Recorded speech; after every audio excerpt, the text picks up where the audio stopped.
तो आप पूछिए कि जात के आधार पर जहां पर बात करी जाती है कि दलितों के ऊपर अत्याचार किसने करे हैं, दलितों के साथ वो दुर्व्यवहार किसने करा है, उनके चेहरे के ऊपर पेशाब किसने करा है, घोड़ी चढ़। अगर दलित आदिवासी मुस्लिम की चिंता थी तो डॉक्टर मनमोहन सिंह ने यह क्यों कहा कि इस देश के संसाधनों पर पहला हक मुसलमानों का है? मनमोहन सिंह ने यह क्यों नहीं कहा कि इस देश के संसाधनों पर पहला हक दलित आदिवासियों का है?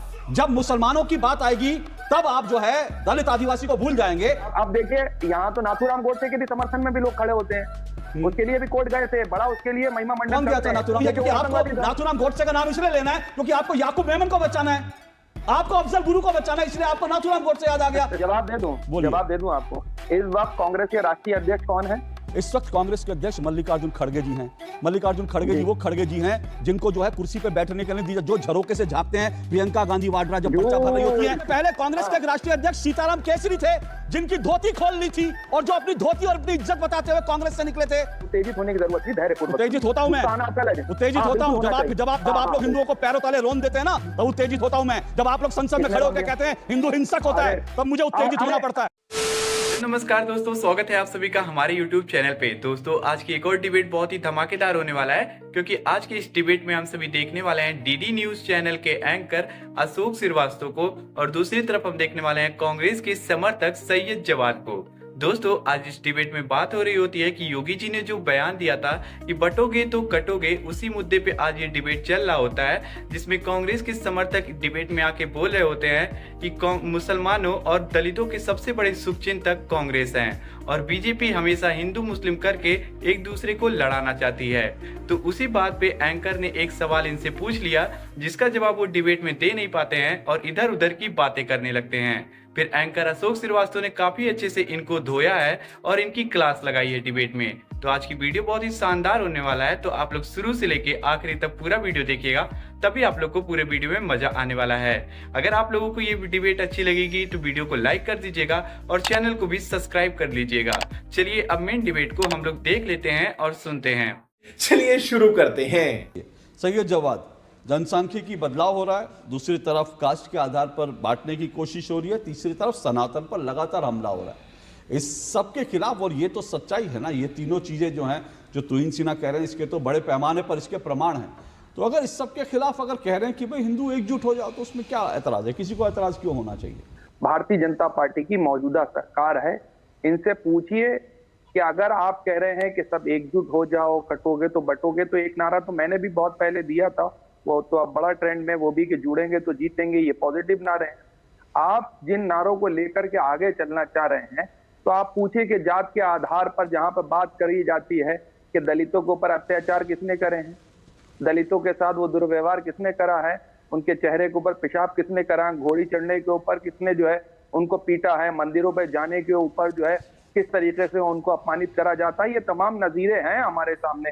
और माननीय प्रधानमंत्री 2 कदम आगे निकल गए, वो तो वहां तक चले गए कि आपकी बेटी लिए जाएंगे और तमाम तरीके की जैसी वो बातें लगातार 2024 के चुनाव के अंदर करते चले जाए।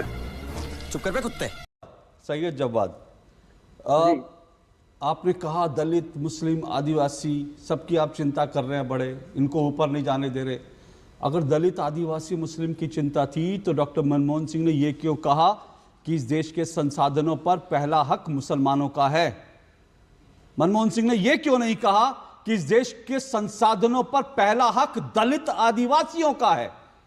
जब मुसलमानों की बात आएगी तब आप जो है दलित आदिवासी को भूल जाएंगे, तब आप देश के संसाधनों पर पूरा हक मुसलमानों का है, पहला हक मुसलमानों का है देश के संसाधनों पर। तब आपको दलितों की याद नहीं आती, तब आपको आदिवासियों की याद नहीं आती, तब आपको पिछड़े की याद नहीं आती, तब तो मुसलमान ही सब कुछ है। तो अगर आपने मुस्लिम एक वोट बैंक बना रखा है, तो अगर आप मुसलमानों को एकजुट करना चाहते हैं यह कहकर कि देश के संसाधनों पर पहला हक मुसलमानों का है, आप मुसलमान चाहे आतंकवादी हो उसके पक्ष में खड़े हो जाते हैं क्योंकि आपको लगता है मुस्लिम वोट बढ़ जाएगा। आपके लॉयर खड़े हो जाते हैं, किसी मुसलमान आतंकवादी है, वो आतंकवाद का कोई धर्म नहीं होता, लेकिन आतंकवादी क्योंकि मुसलमान है इसलिए आपके लॉयर खड़े हो जाते हैं उसको बचाने के लिए। कोई अगर नारा लगा देता है भारत तेरे टुकड़े होंगे इंशाअल्लाह इंशाअल्लाह, उसके पक्ष में जाके खड़े हो जाते हो क्योंकि वो मुसलमान है। तो सवाल ये है कि तब आपको आदिवासी दलितों की याद क्यों नहीं आती? Good question. अब देखिए, यहाँ तो नाथूराम गोडसे के भी समर्थन में भी लोग खड़े होते हैं, उसके लिए भी कोर्ट गए थे, बड़ा उसके लिए महिमा मंडन। कौन गया था? नाथूराम गोडसे के समर्थक का नाम बताऊं मैं? अरे अभी मैं बता दे रहा हूँ। मैं बताऊं, बताइए ना। चौरसिया जी एक है, मध्य प्रदेश के चौरसिया जी, कांग्रेस। सुनिए, नाथूराम गोडसे के समर्थक का मैं नाम बताता हूं। चौरसिया जी एक हैं, वो बाकायदा नाथूराम गोडसे की मूर्ति लगा के पूजा करते हैं और वो कांग्रेस के मेंबर हैं। अब बताइए, मैंने आतंकवादियों की बात की, आपको नाथूराम गोडसे याद आ गया। क्यों याद आ गया? क्योंकि आप लोगों का एजेंडा वही है, क्योंकि आपको नाथूराम गोडसे का नाम इसलिए लेना है क्योंकि आपको याकूब मेमन को बचाना है, आपको अफजल गुरु को बचाना है, इसलिए आपको नाथूराम गोडसे याद आ गया। मेरा सवाल सैयद जवाद आपसे बड़ा सीधा है। मैंने पूछा, मनमोहन सिंह ने यह क्यों नहीं कहा जब प्रधानमंत्री थे कि देश के संसाधनों पर पहला हक दलितों का है, देश के संसाधनों पर पहला हक जो है आदिवासियों का है? क्यों नहीं बोला भाई? तब मुसलमानी क्यों याद आए?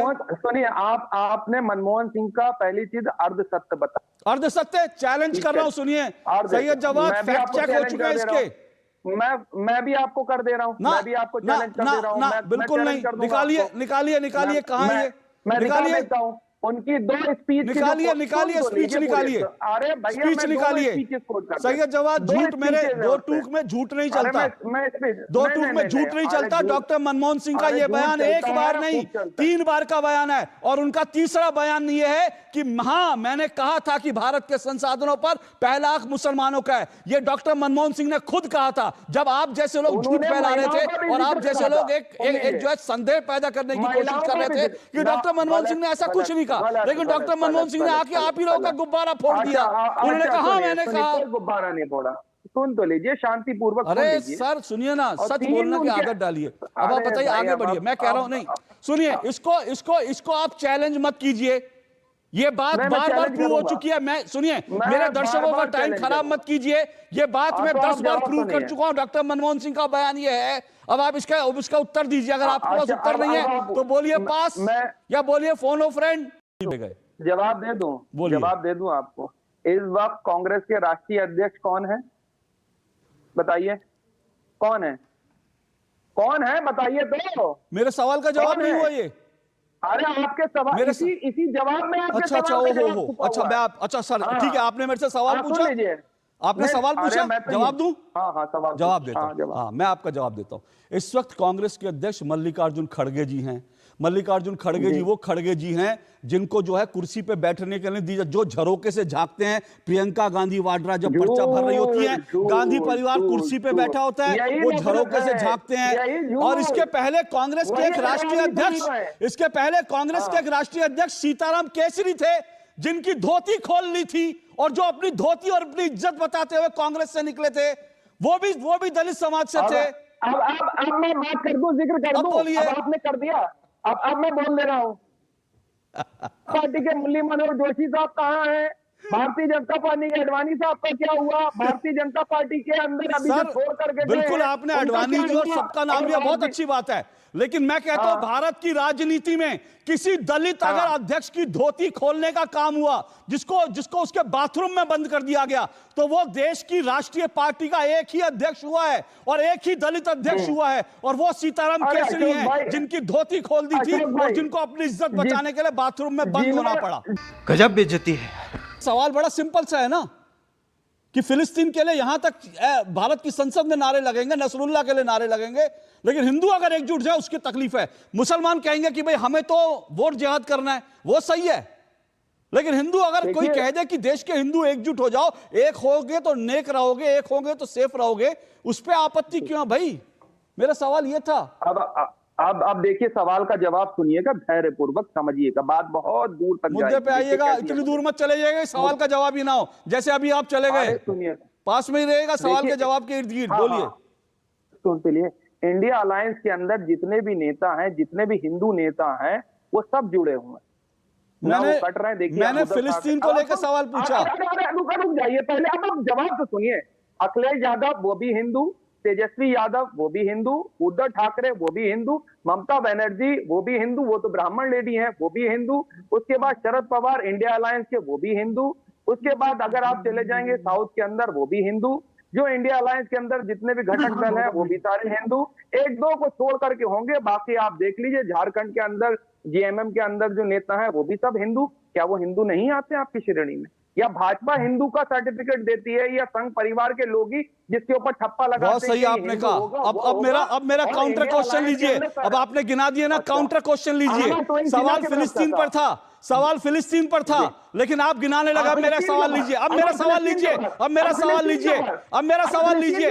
24 घंटे से ज्यादा हो चुके हैं, कनाडा के अंदर हिंदू मंदिर पर हमला होता है। मुझे बताइए, जो आपने कितने हिंदू नेता गिनाए, इनमें से एक ने एक भी ट्वीट किया हो, एक भी ट्वीट किया हो कि कनाडा में हिंदुओं पर हमला गलत है? किसी एक ने खंडन किया हो? बांग्लादेश में हिंदुओं के ऊपर कत्लेआम हुआ, नरसंहार हुआ, किसी एक ने ट्वीट किया तो बताइए। आपके डीएमके के नेताओं ने कहा कि सनातन डेंगू मलेरिया एड्स है, इसका समूल नाश कर देना चाहिए। आपने जितने हिंदू नेता गिनाए, अगर एक ने भी इसका विरोध किया तो मुझे बताइए। हिंदू होना मतलब यह नहीं है कि आप मेरे हिंदू हैं, और आप में से कितने हिंदू हैं मैं नहीं जानता, लेकिन इसमें से जितने आपने नाम लिए उनमें से कई कन्वर्टेड हैं। मैं किसी का नाम नहीं लेना चाहता, लेकिन उनमें से कई कन्वर्टेड है। मेरा मुंह मत खुलवाइए, मेरा मुंह मत खुलवाइए, मेरा मुंह मत खुलवाइए, मेरा मुंह मत खुलवाइए। कन्वर्टेड है, कन्वर्टेड है, समझे?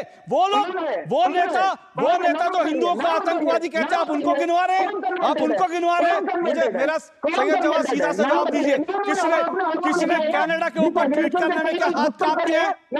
कनाडा के हिंदुओं पर ट्वीट करने में हाथ कांपते हैं? कनाडा के हिंदुओं पर ट्वीट करने में हाथ क्यों कांपते हैं?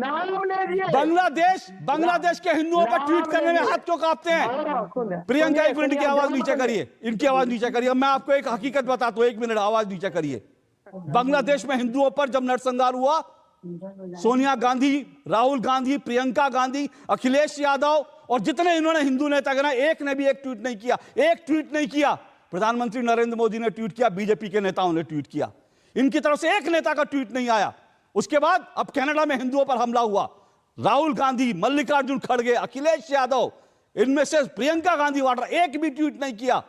और जब फिलिस्तीन के ऊपर गाजा में जब इजराइल का हमला होता है, तब कितने ट्वीट आते हैं?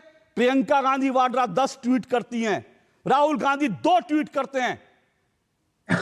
तब फिर कहां के हिंदू होने के लिए, हिंदू होने के लिए क्या यही है कि अब मैंने ऊपर से जनेऊ पहन लिया, मैं हिंदू हो गया? अरे हिंदू होने के लिए हिंदुओं की चिंता कीजिए।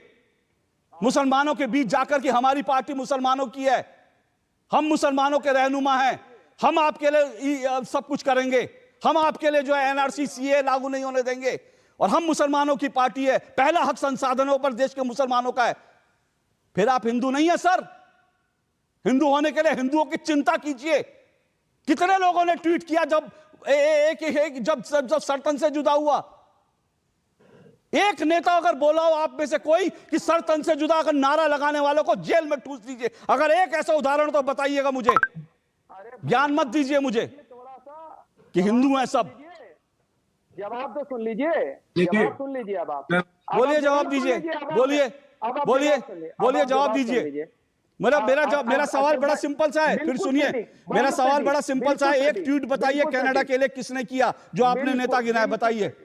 बिल्कुल सटीक, धैर्य, उत्तेजित होने की जरूरत नहीं, धैर्य पूर्वक। उत्तेजित होता हूं मैं, उत्तेजित होता हूं जब आप लोग हिंदुओं को पैरों तले रोन देते हैं ना, तब उत्तेजित होता हूं मैं। जब आप लोग संसद में खड़े होकर कहते हैं हिंदू हिंसक होता है, तब मुझे उत्तेजित होना पड़ता है। बस हवा निकल गई। तो देखा आप लोगों ने किस तरह से एंकर अशोक श्रीवास्तव ने इनकी क्लास लगा दी है और डिबेट में इनकी बोलती बंद कर दी है। अगर आप लोगों ने वीडियो को शुरू से लेके आखिरी तक देखा है तो उम्मीद करता हूं आप सभी को ये वीडियो पसंद आया होगा।